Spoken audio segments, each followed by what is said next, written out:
one of its most feared weapons, the BrahMos missile, for the first time in combat in Operation Sindoor. दोस्तों, जब Indian air force ने operation सिंदूर में BrahMos missile का इस्तेमाल किया तो भारत को पूरी दुनिया में एक नई पहचान मिली। India is believed to have fired 15 BrahMos supersonic cruise missiles at Pakistani air bases. India has launched missile strikes against Pakistan tonight in an apparent response to a deadly terrorist attack in Indian-administered Kashmir 2 weeks ago. और ये इतनी बड़ी बात इसलिए है क्योंकि 1945 में जब अमेरिका ने जापान पर न्यूक्लियर बॉम्ब्स गिराए, इन दोनों बॉम्ब्स ने पूरी दुनिया को हिलाकर रख दिया।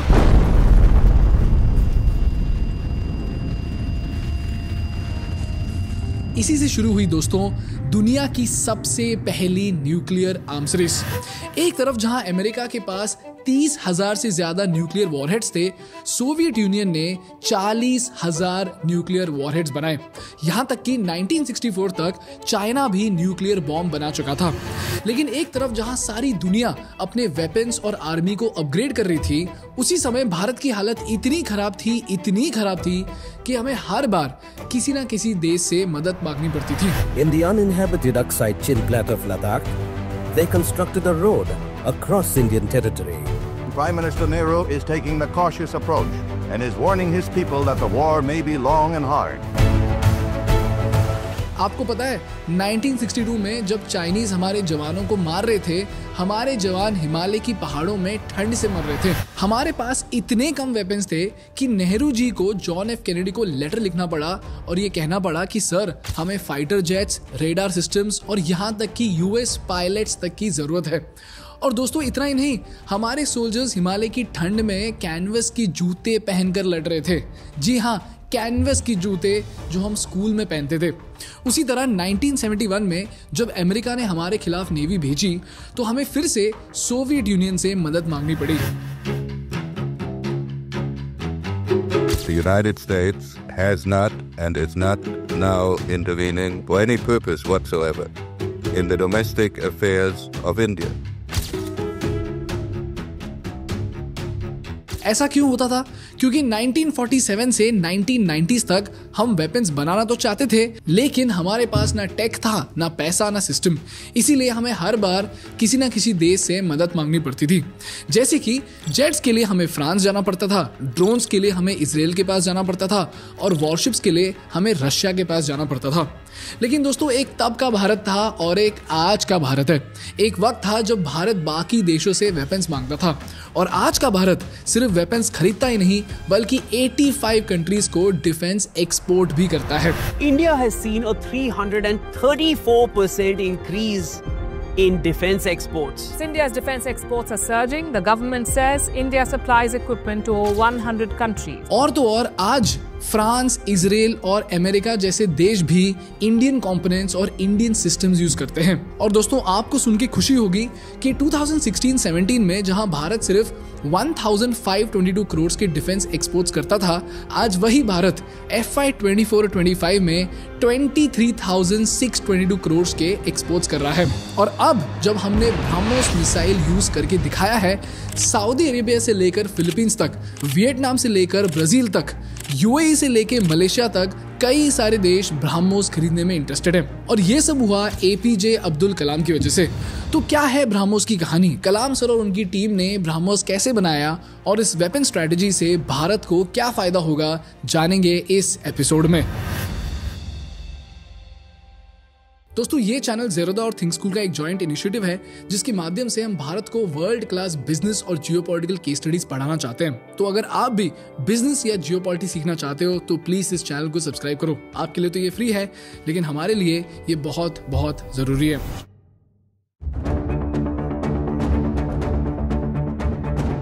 दोस्तों, ये कहानी शुरू होती है 1990 में जब सद्दाम हुसैन ने कुवैत पर कब्जा कर लिया। In the early morning hours of August 2nd, Iraqi armed forces, without provocation or warning, invaded a peaceful Kuwait.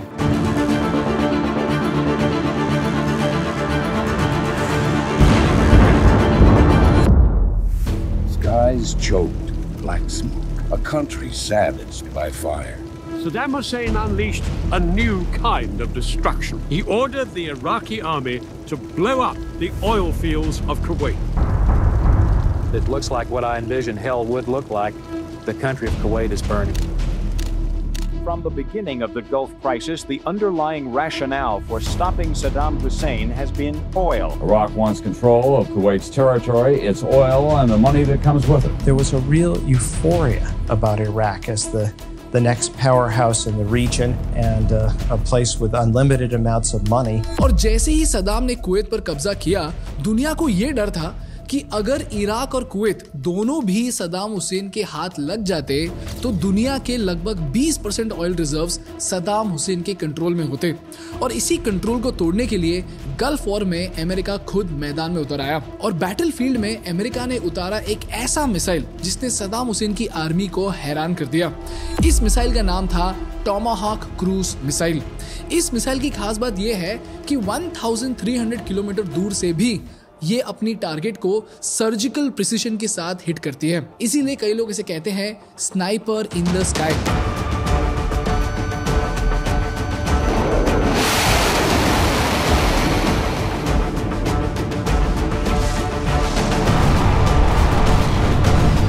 With a range approaching 900 miles, it hugs the landscape. The Tomahawk is a terrific weapon. Oh, Tomahawk makes a tremendous gun because you can fly Tomahawk in where you worry about a pilot surviving. It's a significant development to the Navy. The Tomahawk system gives the Navy ships and submarines a chance to participate and take the fight to the enemy. और जिस तरह एक sniper 2 kilometre दूर से भी एक आदमी के सर पर गोली मार सकता है, वैसे ही टॉमाहॉक हजारों किलोमीटर दूर से एक छोटी सी बिल्डिंग तक को टारगेट कर सकती है।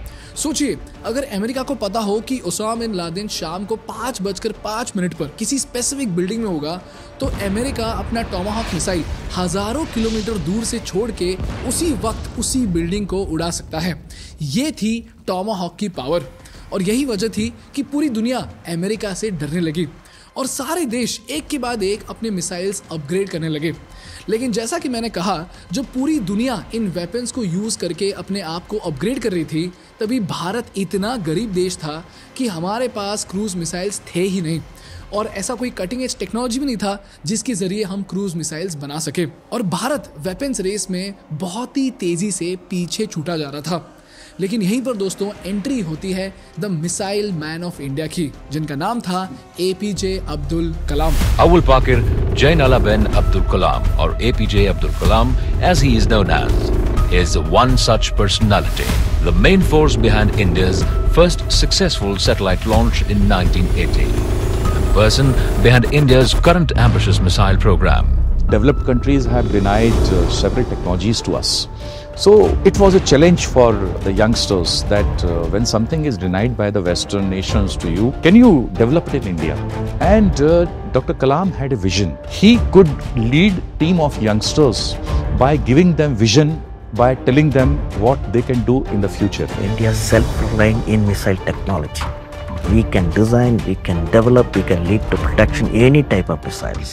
दोस्तों उस वक्त यानी 1991 के पहले सोवियत यूनियन दुनिया की सबसे बड़ी सुपर पावर थी और सोवियत यूनियन इतनी ताकतवर थी कि अमेरिका भी सोवियत यूनियन से डरता था। पर 1991 में सब कुछ बदल गया क्योंकि 1991 में हुआ fall of Soviet union.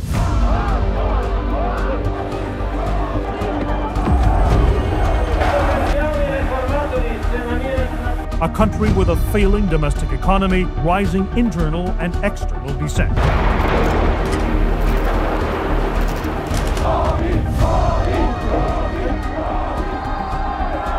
The economy is in meltdown.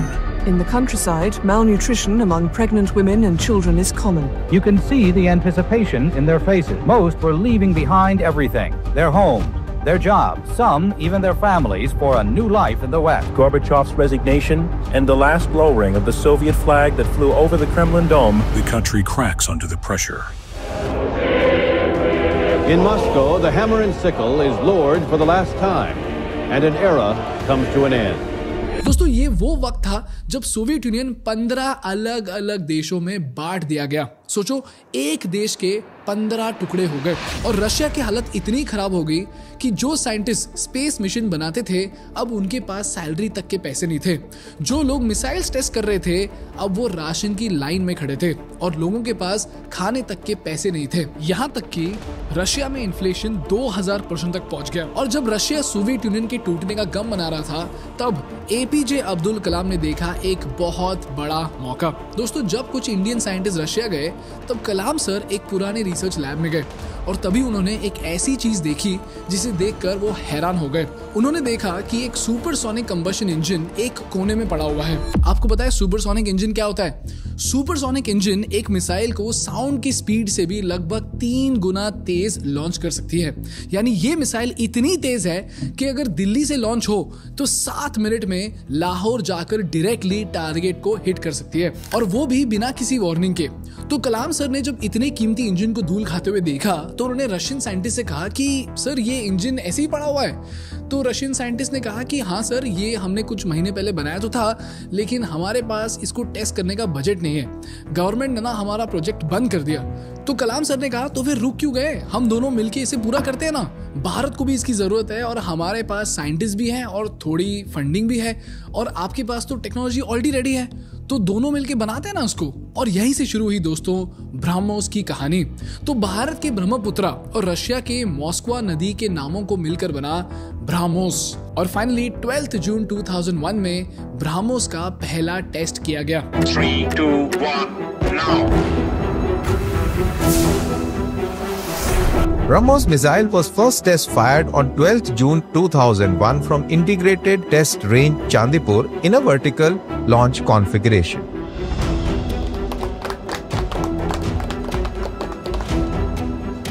BrahMos, the resultant creation, is a supersonic cruise missile, strikingly versatile in its use and deadly in its efficacy. The deadly missile has an armory of decisive advantages. अब सवाल यह है कि अगर ब्रह्मोस 2001 में test हुआ था तो अब 2025 में अचानक से ब्रह्मोस की डिमांड इतनी कैसे बढ़ गई? दोस्तों, ये हुआ ऑपरेशन सिंदूर की वजह से, जब दुनिया ने भारत के मिसाइल्स की काबिलियत देखी।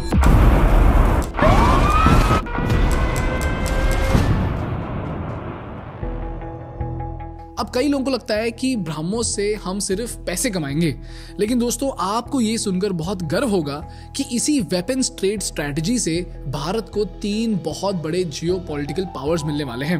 पहला, दुनिया को अब एक बात तो समझ आ गई है कि ये भारत अब वो भारत नहीं रहा जो मिसाइल के लिए दूसरों के पास जाएगा। आज दुनिया भर के देश खुद भारत के मिसाइल्स खरीदने के लिए लाइन में खड़े हैं। पहले हम अमेरिका से हेलीकॉप्टर्स मांगते थे, फ्रांस से जेट्स, इजराइल से ड्रोन्स और रशिया से शिप्स, लेकिन आज का भारत खुद मिसाइल से एक्सपोर्ट कर रहा है, खुद अपने शिप्स बनाता है, यहाँ तक कि खुद अपने ड्रोन्स भी बनाता है। तो ब्रह्मोस सिर्फ एक मिसाइल नहीं, एक सिंबॉलिक प्रूफ है कि भारत दुनिया के डिफेंस मैप पर अपनी पहचान बनाते जा रहा है। दूसरा, जब भी भारत किसी देश को मिसाइल देता है तो भारत उस देश के सिक्योरिटी सिस्टम का एक की पार्टनर बन जाता है। अब वो देश हमसे वेपन्स अपग्रेड करेगा, ट्रेनिंग लेगा, मेंटेनेंस करेगा और जॉइंट एक्सरसाइजेस भी करेगा। तो ब्रह्मोस सिर्फ पैसे नहीं, भारत को जियोपॉलिटिकल इन्फ्लुएंस भी देता है। And last and most importantly दोस्तों, भारत धीरे धीरे चाइना के इन्फ्लुएंस को टक्कर देने जा रहा है, क्योंकि अगर आप देखोगे तो जो भी कंट्रीज ब्रह्मोस में इंटरेस्ट दिखा रहे हैं वो सारे कंट्रीज चाइना के इन्फ्लुएंस को अपोज करना चाहते हैं। और अगर हम इनसे डिफेंस डील्स करते हैं तो हम थोड़ा थोड़ा करके चाइना के रीजनल इन्फ्लुएंस को काउंटर कर सकते हैं। और जैसा कि हमने देखा 2016-17 में भारत के डिफेंस एक्सपोर्ट्स थे 1522 करोड़, लेकिन आज 2025 में हम 23,622 करोड़ की एक्सपोर्ट्स पर पहुंच चुके हैं। इस ग्रोथ से ना सिर्फ पैसा आ रहा है बल्कि भारत की डिफेंस इंडस्ट्री भी ग्लोबल स्टेज पर तेजी से आगे बढ़ रही है। तो दोस्तों, ब्रह्मोस सिर्फ एक मिसाइल नहीं, ये इंडिया का ग्लोबल पावर बनने का सबूत है। ये है दोस्तों ब्रह्मोस की कहानी। That's all from my side for today guys. अगर आपको ये वीडियो पसंद आया तो प्लीज इस वीडियो को लाइक कीजिए और इसी तरह बिजनेस और जियोपॉलिटिकल केस स्टडीज के लिए हमारे चैनल को सब्सक्राइब कीजिए। आपके लिए तो ये फ्री है, लेकिन हमारे लिए ये बहुत बहुत जरूरी है। Thank you so much for watching. I will see you in the next one. Bye bye.